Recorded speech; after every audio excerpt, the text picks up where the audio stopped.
you hear about carbon pollution, of course, they're talking about CO2. This is not science we're talking about. This is a religious crusade. Saving the planet, net zero, all of the buzzwords, which mean nothing. Carbon dioxide, water vapor, ozone affect the radiation that the Earth emits to space by about 30%. The radiation going to space is 70% of what it would be if there were no greenhouse gases.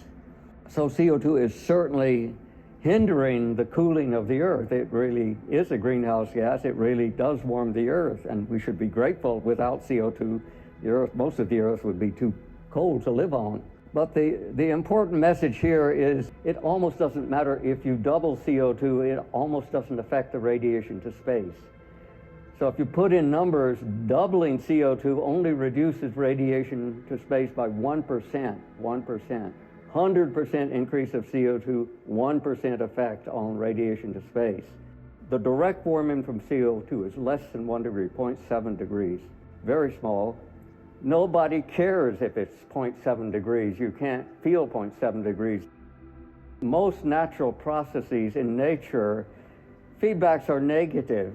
Positive feedbacks almost never occur. And yet we're assuming there's a positive feedback.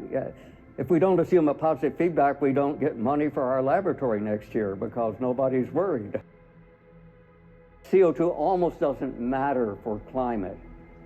It's a nothing, it's a phony emergency. But it is enormously beneficial to the planet and to life on the planet because it's extremely beneficial to the growth of plants. If you have more CO2, plants get by with less water. If you double CO2, roughly speaking, a plant only needs half as much water.